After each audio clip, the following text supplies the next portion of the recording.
PT ASDP Indonesia Ferry Persero memberikan diskon tarif 21-36% saat angkutan lebaran nanti. Kendaraan golongan berapa saja yang termasuk mendapatkan potongan tarif berikut penjelasannya. Jenderal Manajer PT ASDP Indonesia Ferry Persero Cabang Bakauheni Samsudin menjelaskan, penerapan tarif reguler pada layanan ekspres ini sejalan dengan surat keputusan bersama yang mengatur kebijakan tarif selama arus mudik di lintasan Bakauheni Merak. Kami memastikan masyarakat yang akan menyeberang dari Jawa menuju Sumatera atau sebaliknya dapat menikmati perjalanan yang lebih terjangkau selama periode tersebut. Seluruh kendaraan penumpang akan menikmati diskon tarif hingga sebesar 36%. Adapun penerapan diskon tarif berlaku untuk seluruh golongan yang dilayani di Pelabuhan Bakauheni pada periode tersebut dengan besaran diskon tarif untuk kendaraan penumpang berkisar 21-36%. Perjalanan kaki golongan 4A, golongan 4B, golongan 5A, dan golongan 6A. Selama periode pemberlakuan single satu tarif, maka tiket dengan harga ekspres di Pelabuhan Bakauheni Merak ditiadakan. Namun demikian, pengguna jasa tidak dapat memilih kapal yang akan digunakan. Nanti akan dilakukan penguatan pengaturan skenario operasional khususnya dalam hal distribusi kendaraan dan perjalanan kaki ke seluruh dermaga. Sementara bagi pengguna jasa yang telah melakukan reservasi Lion Express, selama periode tersebut akan dilakukan pengembalian dana atau refund berupa selisih harga tiket yang telah dibayarkan. Karena pihaknya menekankan pentingnya perencanaan perjalanan bagi pemudik agar menghindari antrian panjang.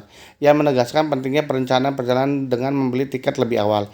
Ia mengingatkan seluruh pengguna jasa wajib membeli tiket sebelum tiba di pelabuhan karena tidak ada lagi penjualan tiket secara langsung di lokasi. Dengan membeli tiket sejauh hari, masyarakat dapat terhindar dari kepadatan dan memastikan perjalanan lebih nyaman serta terjadwal. Sebagai bagian dari digitalisasi layanan, tiket ferry kini hanya dapat dibeli secara online melalui aplikasi atau website Ferrizi.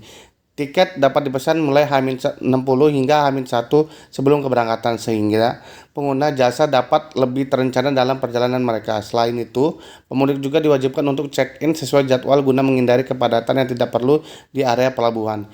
Dengan penerapan sistem tiket online dan kepatuhan terhadap jadwal keberangkatan, pihaknya berharap perjalanan mudik tahun ini lebih tertib dan nyaman bagi seluruh masyarakat. Ada beberapa kali kegiatan itu dan dari korporat sekretari kami juga sudah menyampaikan, dari pimpinan juga sudah menyampaikan, H-5 itu digunakan untuk reguler ya, untuk reguler.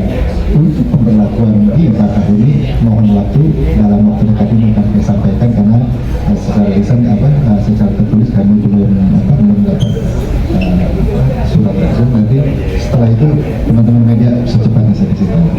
Ini kita siap dan para siap. Jadi terkait dengan arus mudik kami dituntut harus siap dan tidak ada kata yang bisa saya sampaikan. Saya siap baik dari sisi armada, pelabuhan, ya, tenaga operasional, kesisteman kita baik yang ada di SDP, di Bakauheni, kesisteman kita yang ada di BPJ, di Kabeton maupun anti-gesekan kita di PT SMA.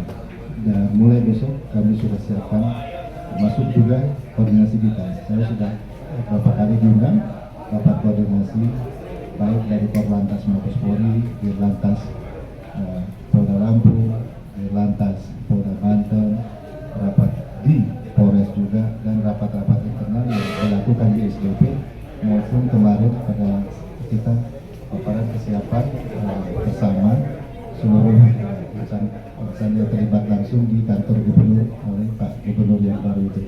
Intinya kami harus siap dan harus bisa memberikan yang lebih terutama terkait dengan pelayanan, terkait dengan kesiapan kapal, terkait dengan operasional di pelabuhan. Untuk dermaga 67 yang ada di sana, total kapal itu diperkirakan lebih dari 70, hampir 75 unit.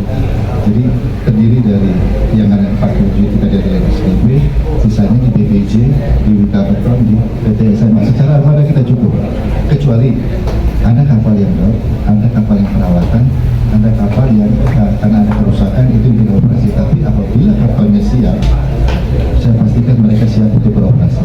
Jadi terkait jadwal, terkait kapal yang beroperasi, kami ikut dari jadwal yang dikeluarkan oleh KSOP, khususnya KSOP Banten. Jadi kita ikut. Motor ini hujan, panas, tingkat kelelahannya jauh juga yang di dalam mobil, sehingga beristirahat dulu sebelum masuk pelabuhan dan pastikan masuk pelabuhan dalam kondisi fit. Ya, terus ikuti petunjuk, ikuti rambu-rambu, ikuti arahan petugas kemana motor itu mulai masuknya, diarahkan kemana, nanti ada petugas pemuatan dan nanti akan didistribusikan kemana mereka harus masuk kapal. Jadi kepada pemotor, periksa kendaraannya sebelum masuk pelabuhan atau berangkat dari rumah. Jangan memaksakan ketika berangkat dari rumah dalam kondisi capek pengangkut, beristirahat. Ada buffer zone yang kita siapkan dari mulai Gor Wayhanda, agribisnis sampai di rumah makan 3 saudara. Banyak tempat istirahat dan ada fasilitas-fasilitas khususnya untuk yang roda 2. Karena kita tahu mengenai kendaraan roda 2 dia lebih hati-hati karena panas kepanasan, hujan-hujanan, tingkat kelelahannya jauh